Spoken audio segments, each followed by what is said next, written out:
ഇതുമായി ബന്ധപ്പെട്ട MLA ഉൾപ്പെടെ ബന്ധപ്പെട്ട ഉദ്യോഗസ്ഥന്മാരുമായി ചർച്ച നടത്താൻ വേണ്ടി തീരുമാനിച്ചിട്ടുണ്ട്. അതുവരെ ബോഡി ആംബുലൻസിൽ വെക്കും.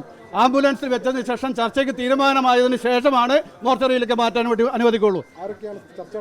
ചർച്ചയ്ക്ക് പോകുന്നത് ജനപ്രതിനിധി ഉൾപ്പെടെയുള്ള അവിടുത്തെ ഗ്രാമപഞ്ചായത്ത് പ്രസിഡന്റ്, പാർട്ടി ലീഡർമാരുണ്ട്. അവരൊക്കെ ചർച്ചയ്ക്ക് പോകും.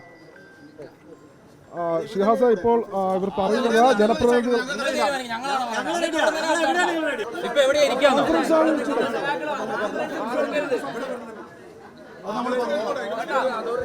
ഷിഹാസ ഇവർ പറയുന്നത് ജനപ്രതിനിധികളും ഒപ്പം വനം വകുപ്പിന്റെ ഉന്നത ഉദ്യോഗസ്ഥരടക്കമുള്ള ആളുകളുമായി ചേർന്നൊരു ചർച്ചയ്ക്ക് തയ്യാറാണ്. അതുവരെ രാജുവിന്റെ മൃതദേഹം തൊട്ടു മുൻപിൽ തന്നെ നിർത്തിയിട്ടിരിക്കുന്ന ആംബുലൻസിലേക്ക് മാറ്റും. ആ ചർച്ചയിലുണ്ടാകുന്ന തീരുമാനത്തെ തുടർന്നായിരിക്കും മൃതദേഹം ഇവിടെ നിന്ന് കൊണ്ടുപോകാൻ അനുവദിക്കുക എന്നാണ് പറയുന്നത്.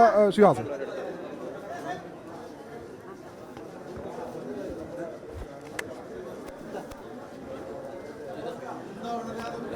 ഈ ദാരുണമായ വിഷയത്തിൽ MLA ഇവിടെ വന്ന് നോക്ക് പോലും ചെയ്യാത്തത് വളരെ ദുഃഖകരമായ ഒരു അവസ്ഥയാണ്.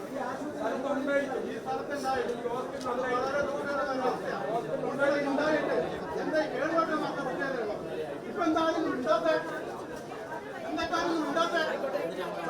ജനപ്രതിനിധികൾ അടക്കമുള്ള ആളുകളൊക്കെ ഈ മേഖലയിൽ എത്തിയിട്ടുണ്ട്. പക്ഷേ MLA എവിടെ എന്നുള്ളൊരു ചോദ്യം പ്രതിഷേധക്കാർ ഉന്നയിക്കുന്നുണ്ട്. നേരത്തെ അവർ ആദ്യം മൃതദേഹം ആശുപത്രിയുടെ പുറത്തേക്ക് എത്തിച്ച ഇവിടെ പ്രതിഷേധം ആരംഭിക്കുന്ന സമയത്ത് അവർ മുന്നോട്ട് ഉന്നയിച്ചൊരു ആവശ്യമെന്ന് പറയുന്നത് DFO അടക്കമുള്ള ആളുകൾ ഇവിടെ എത്തണമെന്നായിരുന്നു. DFO ഇവിടെ എത്തി അവർക്ക് നഷ്ടപരിഹാരം നൽകുമെന്ന് ഉറപ്പ് നൽകിയിരുന്നു.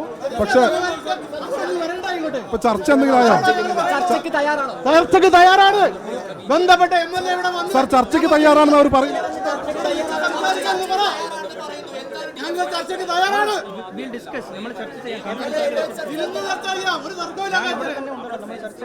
പിന്നെ